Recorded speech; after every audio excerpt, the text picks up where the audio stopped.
Hi, folks. This is Michael, and I'm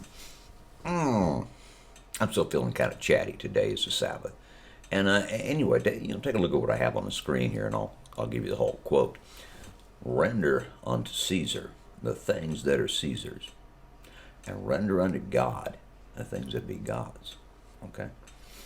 Now then, we've had this discussion before concerning the Sabbath.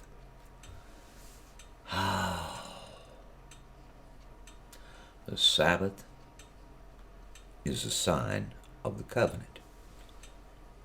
This is in the Torah. This is in the law of Moses. It says the Sabbath is the sign of the covenant. When you see it in another light, you can see it this way. The Sabbath is actually like your wedding ring, right? Your engagement ring, your wedding ring. If you're wearing this ring, okay, you are recognized by God Himself as His bride if you wear that ring. If you don't wear that ring, He doesn't even know you. He doesn't even know you. All right? So, what happened here? Like I say, we've had this discussion before. 321 AD, Christianity officially bent the knee to Caesar. Throughout, the commandment of God is right there in history, folks. It's right there in history. There is no denying it.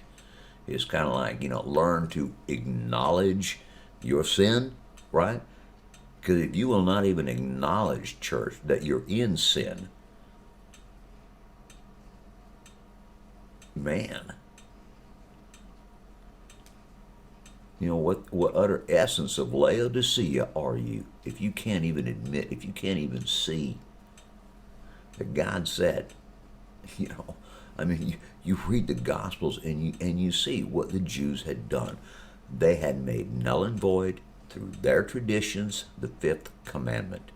When they did that, they completely nullified the covenant for them. That's what happens when you transgress. That's what happens when you throw out and you nullify His covenant, His commandment. So, as I said, the Sabbath is a sign of the covenant.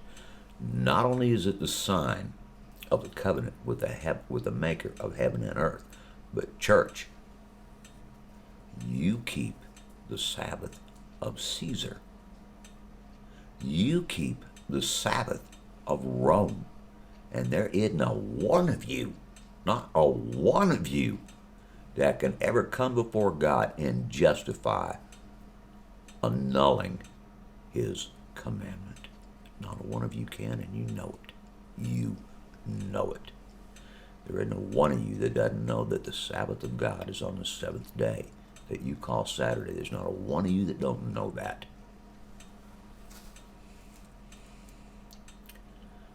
So in the end, when it comes time to give rewards, people, God is going to render you unto Caesar.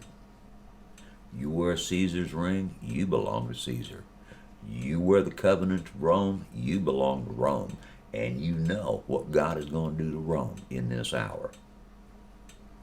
That great whore, the great whore, that's who you have your covenant with, church, the great whore, because her Sabbath is on Sunday. And you know it. You know it. And that is the tragedy, is that you do know it, and you still care. You think you're going to get this mystical thing called grace that's going to expunge that? Flaunting the wedding covenant, just throwing it in the face of God and saying, I don't want it. I'd rather be in bed with Caesar. I'd rather be in bed with the Pope. I'd rather be in bed with the whore. Because that's what you're saying, people. In the spirit, that is what you are saying. That is what your actions are translating as. That you'd rather be in bed with the whore.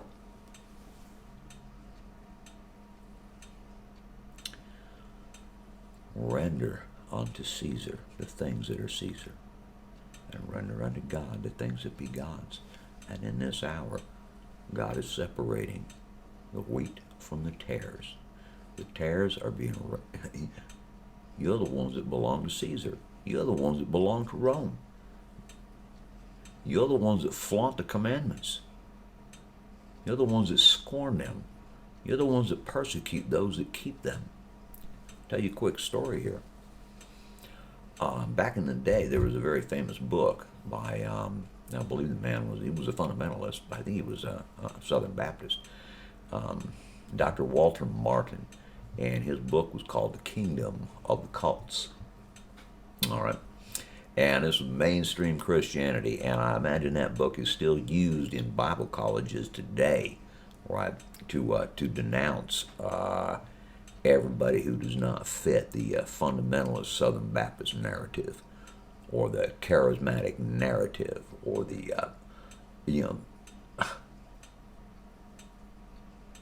the narrative of the whore. Yeah, the narrative of the whore, right?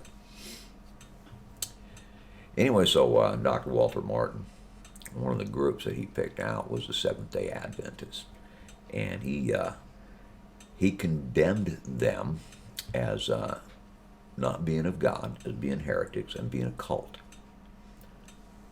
on this charge that they keep the Sabbath on the seventh day, that they keep the commandments of God. And because they do that, Dr. Walter Martin and everybody who ever listened to him, which is basically the entire Southern Baptist Convention, almost all the Pentecostals, almost all of Charismatics, most of Christianity, in my day anyway, was highly familiar with the book Kingdom of the Cults. It was, everybody knew this. Oh, everybody had to find out about all these cults, right? So anyway, he utterly condemned Seventh-day Adventists because they keep the Sabbath. Oh, man. They keep the Sabbath and the commandments of God, therefore they must be a cult. Jeez, how far have you fallen? How far have you